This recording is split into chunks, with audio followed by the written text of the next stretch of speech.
Dr. Dante Vaughn, welcome to the conversation today. Thanks for having me. It is a pleasure to be with you. You're joining us from Georgia. I'm south of Salt Lake City in Utah. And today we're going to be talking about reassessing your organization. Excuse me, I'm going to say that again. Today we're going to talk about reassessing your organizational values at work. Values congruence, work job fit, work organization fit. All of these pieces are super important to having successful teams, successful leaders, and successful organizations. And it all rests on values and really understanding those first and foremost. So that's what we're going to explore and try to unpack together today. As we get started, I just wanted to briefly introduce Dr. Donte Vaughn. He is the founder and president of LightPoint Advisors, and I know just recently has gone through some transitions professionally. Maybe you can share a little bit more about that with us and give us a little bit more background and personal context. Sure. So I recently transitioned from the role of Chief Executive Officer for a company called CultureWorks, which was dedicated to helping organizations navigate what we call culture performance management, how their organizations mobilize their leaders around their engagement, their interaction, their decision making. And it was born out of my partners and our vision as it related to operationalizing how organizations actually seek to define, implement, manage, and ultimately improve company culture. When I say company culture, leadership culture, right? So CultureWorks had a lot of success in that work and luckily was acquired. So I was able to then take the success and kind of spin off LightPoint Advisors as a hyper-focused consultancy, still in the areas of workforce management, but also leaning more heavily into IO psychology and organizational development, some of the things that are niche to my expertise and what I do. So I'm excited about it. Yeah, excellent. Thank you for that background. And let's just dive on in. You do an important work, and I really like the focus on better understanding values as a foundational piece. Because, I mean, when we think about successful organizations, successful teams, and successful leaders, it's all built on trust in relationships. And trust and relationships are built on shared values. So we talk about trust all the time, but it's hard to develop trust and meaningful reciprocal relationships and meaningful relationships unless you have a real clarity around values. And so understanding what those are and being able to assess them and even reassess them is vital. That's not a skill set most people have. Whether it's just like the grind of the day to day and people running around like crazy trying to do every last little thing that is on their plate, or maybe just you haven't really built or exercised that self-reflective muscle, or whatever the case may be. There's a variety of reasons why this doesn't often happen. And so then you find a lot of really well-meaning, well-intentioned individuals seemingly beating their head up against the wall day in and day out, not because they're up against other nefarious bad people, but because you have a bunch of really well-intentioned, well-meaning people all working at odds instead of working collaboratively and congruently towards the same ends, because they don't even know what those ends are. Maybe start to frame up for us like how you can start to approach this when you're dealing with teams in that kind of a situation. To your point, John, what we find is organizations have to first start with recognizing core values for that organization is foundational to their capacity to fulfill their purpose, their vision, their mission as an organization. It's not just a marketing exercise. It should not just be window dressing. Your core values become the framework by which everyone engages and interacts and makes decisions in the business every day. You have to start there, because if you don't place that level of importance around your core values, then it's going to be difficult to do what I share next, which is how do you start to be intentional and ensuring that those values are actionable, and then driving accountability around those core values, right? It's nice to say that these core values are important to us and we believe in and transparency, or we believe in inclusion, or we believe in these things. It's another thing to actually build a system and a process around those core values because you believe they're so essential to your business. So start recognizing that becomes an important step, followed by, okay, how do we make those things actionable? How do we start to put the right systems and processes in place by which we can hold one another accountable? Mm-hmm. Yeah, and the systems and processes, that's what it really comes down to. Because again, I mean, there are people that I think need some education, and they need to learn a little bit and expand the aperture of their understanding. No doubt that needs to happen. Discussions, trainings, those things need to happen. But I think most people are recognizing, that they want a positive, healthy organizational culture. They understand the value of an inclusive work environment. I think most people share some of those core values. The problem is getting past the lip service of it, getting past the performative aspects of it to actual structural, systematic, policies, practices, and procedures within the organization. That almost never happens. That's like the real hard work of institutionalizing, all of these values. So we can espouse great values, and I'm all for espousing values, and I'm all for having aspirational goals. But unless you can start to create mechanisms to reinforce it, you're just never going to get past the aspiration. Yeah, no doubt. I mean, oftentimes some of my upfront work with my clients begins with an evaluation of, okay, why do you exist, i.e. purpose? What do you think this existence is going to lead you to, or where it's going to take you or your organization, or your clients or what have you? Okay, vision. Okay, then what have you set out to do to ensure you realize the vision that will help you lean into that purpose? And once we clear that up, then we say, okay, what are the behavioral standards and expectations that you believe is essential for your organization to realize purpose, vision, mission? Now, notice I said behavioral standards and expectations. And sometimes an organization has to start from the end in mind, meaning, what have you observed in all of the successes that you've experienced in your organization? What have you observed behaviorally that has led to those successes from an engagement, from an interaction, from a decision-making point of view? Because sometimes starting from the end in mind and working backwards will help you start to identify or synthesize thematically, okay, these are, oh wow, these are the behaviors that have led to our success. Okay, now let's classify them. And what you may find is there's a disconnect between what you thought were your core values or essential to your business versus what's Mm-hmm. actually leading to your success. Right? Speaking to those ideological values because you think that's what the marketplace wants to hear, you're going to be held to that, right? So having integrity behind those values becomes essential. So let's start with what is actually driving your success.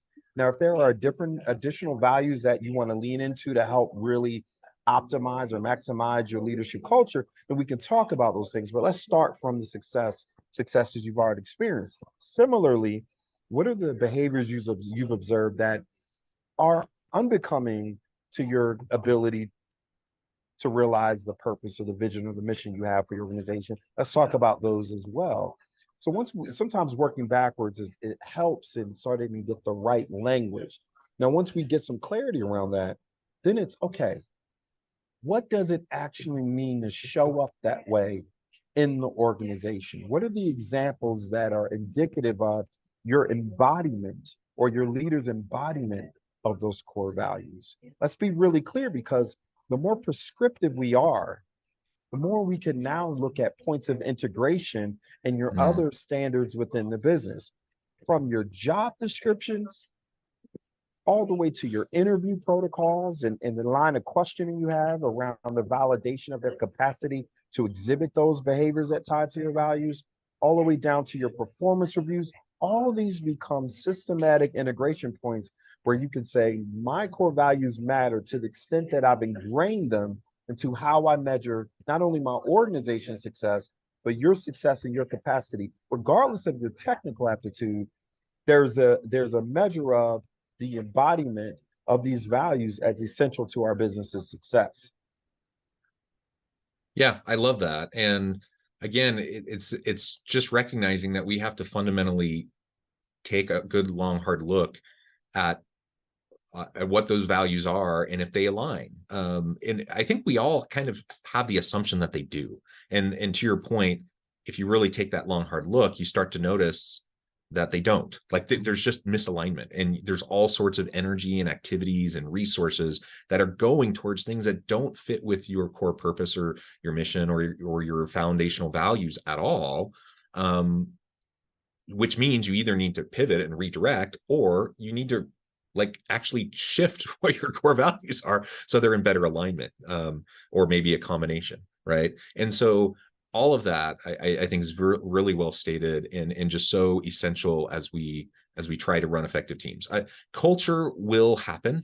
You know, if we're not intentional about it, it will just organically emerge. Anytime you get more than a couple people together, a culture will start to develop. And so even the smallest founding team will have a culture develop.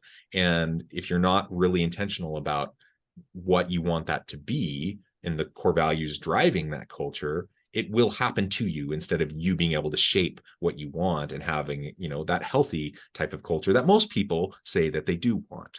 All of a sudden you get past the founding team. It's one thing when you're a small little group and you can just hash things out and have conversations, and now you have a dozen people, 2 dozen people, 50, 100, 1,000 plus people, and you can't do that anymore. Like you have to have the systems in place, otherwise it's just not going to happen. And that's where you get all sorts of, you know, negative unintended consequences that nobody would want for their team or for their organization or for the consumer. But they happen, and they happen consistently because we aren't really purposeful about making sure we're driving the type of culture and the values that feed into that culture.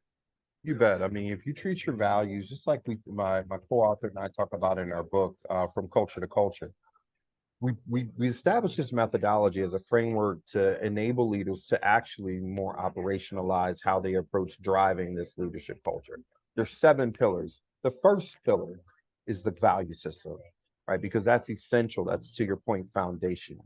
If you treat those values like a marketing exercise or like window dressing to your business, you know, if you treat it like an engagement or an initiative versus a requirement for how you operate, then it's going to be difficult to really drive ownership and accountability, right? You can't manage what you can't measure, and it's ensuring that that includes measuring how people are actually embodying those core values in a real and tangible way in the business. And that's more difficult. You know, I challenge organizations when you talk about these core values that you claim, it, how critical are they to you? Would it be to the extent that you can take your top sales executive who's generating 25% of your revenue for your organization? Are you prepared to either have conversations with that individual around their successful or unsuccessful embodiment of those core values, how they need to nurture their development behaviorally around the embodiment of those core values, and the consequences to failure to do so, right? How, are they that essential to your business that you're willing to have that conversation? Mm. Are they that essential that you are willing to take these legacy individuals in your organization who do not represent the future state of where you're trying to take your organization or the workplace culture? Are you willing to have those conversations and say, listen, we've evolved and your behavior is no longer in alignment with the core values that we believe are essential to carry us into the future? How important are they to you? And hey, I don't have an ideological view that I force upon my client partners. I just say, listen, just have integrity behind whatever you think is important, Right. because then we can mobilize people. People will rally behind the things that they connect with. Even from a talent acquisition standpoint, you can start to be more intentional, and that has subsequent implications really on your build from a retention standpoint and productivity standpoint. Hey, I want to vet your alignment on the basis of how we've chosen to engage and interact and make decisions in our business every day. This is why we see individuals who, after the fact, realize this isn't a fit, right? So I really believe that the significant disconnect starts from the top. from the senior most leaders, from founder on down, in terms of driving ownership and accountability around what these values actually mean to the business, not what you think the marketplace wants to hear. Yeah, yeah. Be true again, with no ideological dogma behind it, right? Like whatever you feel is important, be true to that, and be consistent with that. That's what we're looking for. And I have my own opinions about what I think those values should be, but Sure. it's not for me to tell you. But Sure. you got to be honest with yourself and with your team, and have those conversations, and then be committed and have the integrity to be true to those values. That's what we're talking about. You bet. And that's just so important. You mentioned just one more thing we can touch on really quickly. You'd mentioned kind of the IO psych component of all the stuff that you do. I'm wondering how you find that in your work with clients, how you find that feeding into the ability to successfully reassess organizational values. We're still talking about human behavior. We're still talking about the dynamics that shape workplace culture, right? And how individuals engage and interact and make decisions. So if core values are foundational to those behavioral standards and expectations, they become the common language, right? The values we share, the language we use, the behaviors we display, the connections we make.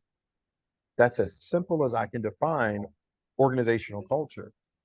And at the end of the day, when we're bringing people together, and the factors that influence the engagement of those individuals, right? It all still interconnects through an IO psych a lens, right? And understanding the complexities behind that. Now imagine, organizations can't just fire everyone because they have this new set of core values with behavioral standards, right? We have to navigate the complexities of what that looks like. Maybe I've never held my organization, or to your point, I have multiple subcultures. I never quite mobilized my organization collectively around a core culture. Now I'm trying to head that way, which are most of my clients, right?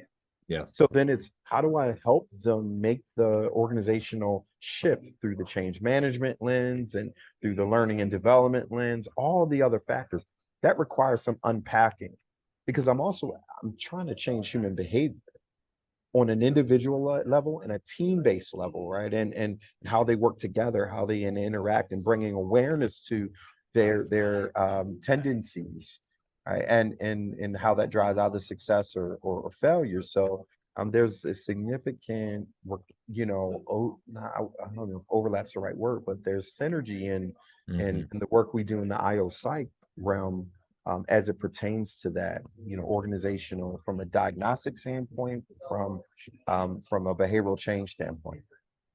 Yeah, well said. Well, this has just been a really great conversation. The time has flown. I wish I had like another half hour to talk with you, but I know at the time I need to let you go here in just a minute, Dante. Before we wrap things up, I wanted to give you a chance to share with the audience how they can connect with you, find out more about your work, your team, and then give us the final word on the topic for today. Sure. Anyone can leverage the, LinkedIn or any of the social media platforms, Facebook, Twitter. If you search Dr. Dante Vaughn, if you search LightPoint Advisors, you should be able to find us. Our website, lightpointadvisors.com. We're currently enhancing that platform. LinkedIn, if you just search Dr. Dante Vaughn or LightPoint Advisors, you'll be able to find us there. And there's a lot of thought leadership content, blogs and podcasts, all centered around exactly what we're talking about. And I would leave your audience with, just some encouragement, as it relates to this conversation and core values and how to start to mobilize organization. Ask these key decision makers in your organization, if you're not already one, what's going to be essential for us to continue to thrive as an organization as it relates to how we all engage and interact and make decisions every day, and be really honest and truthful with yourselves around what you believe to be essential. And from there, you're always going to tie back to that, the common language, that you all share relative to your core values. And that's where a lot of the work begins. So don't ignore this, because I think it's to your point at the start, right? It's essential to all of the human relationships that exist in our business. So let's start to have those deeper conversations. Yeah, I love it. Dante, thank you so much. It's been a real My pleasure. I pleasure. encourage the audience to reach out, get connected, find out more about what Dante and his team can do for you. And as always, I hope everyone can stay healthy and safe, that you can find meaning and purpose at work each and every day. And I hope you all have a great week.